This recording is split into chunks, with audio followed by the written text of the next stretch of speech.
মানে এটা তো বোঝাই যায় যে যদি হয়তো বা 150 মতো হতো তাহলে কি ডিফারেন্ট কিছু হতো নাকি না এই রানও ডিফেন্ড করা সম্ভব?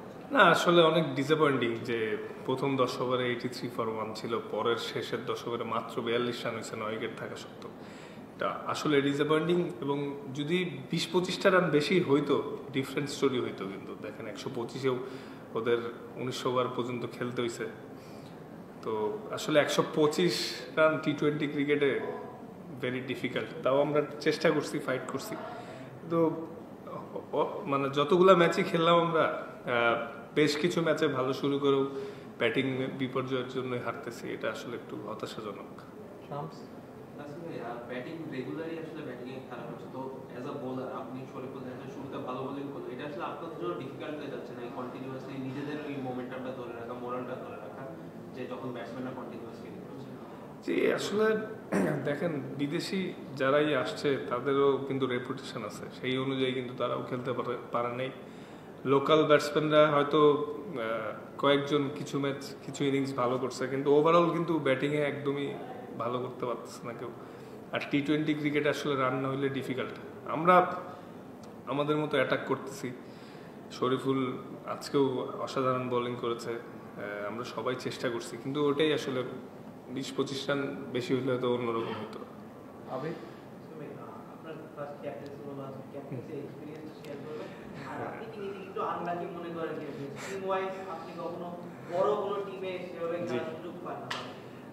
আসলে হ্যাঁ এখন লাস্ট 3টা বছর এই নিয়ে এখন পর্যন্ত আসলে ফাইনাল বা সেমিফাইনাল খেলা হয় নাই। আনলাকি না, আসলে জিনিসটা কি, যখন প্রত্যেকটা টিমই একজন ডিরেক্ট সাইন করতে পারে, তো অ্যাজ এ প্রফেশনাল প্লেয়ার আমি ফিনান্সিয়ালি যেখানে বেনিফিটেড হই ওইখানেই যাই। পরে আসলে টিম রেজাল্ট না করতে পারলে আমার আসলে কিছু করার থাকে না। বাট আর অধিনায়কত্বের প্রথম এক্সপিরিয়েন্সটা ভালোই ছিল, একটু মাঠে অনেক কিছু ফোকাস রাখতে হয়েছে, তাড়াতাড়ি চেঞ্জ করতে হয়েছে, নিজের তাড়াতাড়ি রেডি হইতে হয়েছে, একটা ডিফারেন্ট এক্সপিরিয়েন্স ছিল। এবং খুব প্রথম 10 ওভার ব্যাটিংয়ের সময় আশাবাদীও ছিলাম যে আজকে মনে একটা ভালো টোটাল হবে, ইনশাল্লাহ জিততে যাচ্ছি, পরে আনফর্চুনেটলি হেরে গেলাম, এটাই আর কি খারাপ লাগতেছে একটু।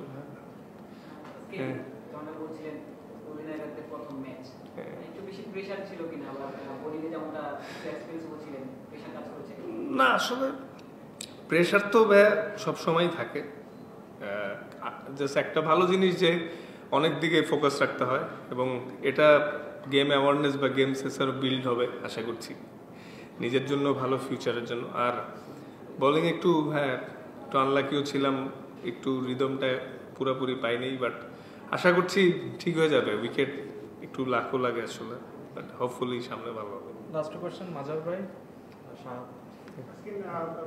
এই টুর্নামেন্টটা বলা হচ্ছিল ওয়ার্ল্ড কাপের আগে একটা প্রিপারেশনের একটা ব্যাপার থাকবে, এতে বোলার যখন দেখেন যে 200 মতো রান হচ্ছে না বা বড় টোটাল হচ্ছে না, এইটা এই প্র্যাকটিসটা দিয়ে যখন ইন্টারন্যাশনাল ক্রিকেটে যাবেন তখন তো আপনাদের জন্য একটু বেশি ডিফিকাল্ট হয়ে যায়। 200 রান বা বড় রান কেন হচ্ছে না?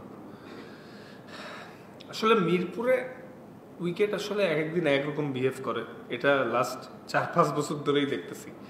আমরা লোকাল প্লেয়ার হয়েও মাঝে মধ্যে আমরা বুঝতে পারি না কি হইতে যাচ্ছে মিরপুরে, স্পেশালি চিটাগাং সিলেটে তাও একটু ভালো উইকেট হয়।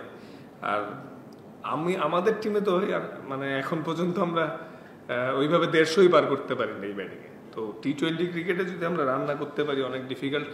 আর প্রিপারেশনের জন্য আসলে ভালো উইকেট হলে আরও ভালো, কারণ আইসিসি ইভেন্ট সবসময় অনেক হাই স্কোরিং উইকেট হয়, যেটা আমি শিওর যে একটু হলেও প্রিপারেশনের ল্যাক হইতেছে ওভারঅল আমাদের পুরা বাংলাদেশ ক্রিকেটের জন্য। কিন্তু আশা করছি যে আর একটু ভালো উইকেট হবে। আর উইকেট যেমনই হোক, ভালো উইকেটেও তো আমাদের দল রান করতে পারে নাই, তো আমাদের ব্যাটিং বিপর্যয় আছেই আসলে সবগুলো ম্যাচে।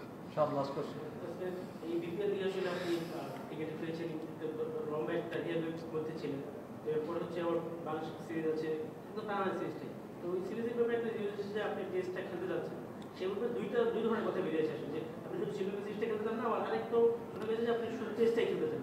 এই বিষয়ে আপনার অবস্থাটা ঠিক করছেন? না আসলে আমার শোল্ডারে 45% টেয়ার ছিল, এবং লাস্ট যখন আমরা এটা করছিলাম ওয়ার্ল্ড কাপের সময়, তো ইভেন কিন্তু এখনও আমার রিহ্যাব ম্যানেজ করেই খেলতে হচ্ছে। আল্লাহ না করুক আরেকটু বড় টিয়ার হলে তখন সার্জারি মাস্ট। তো সার্জারি করলে দেখা গেছে 8 মাস থেকে 1 বছর বাইরে থাকা লাগতে পারে। এরপর হৃদম কেমন হবে না হবে অনেক বিষয় আছে। তাই আমি বোর্ডকে জানাইছিলাম যে আমাকে যদি একটু টেস্ট ক্রিকেট থেকে বিরত দেওয়া যায় তাহলে হয়তো যতদিন আমার শোল্ডারটা ভালো রাখা যায়, হয়তো ফিউচারে যদি উন্নতি হয় তখন আবার চেষ্টা করব।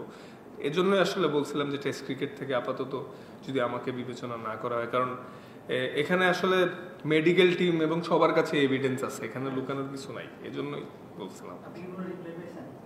না বলছে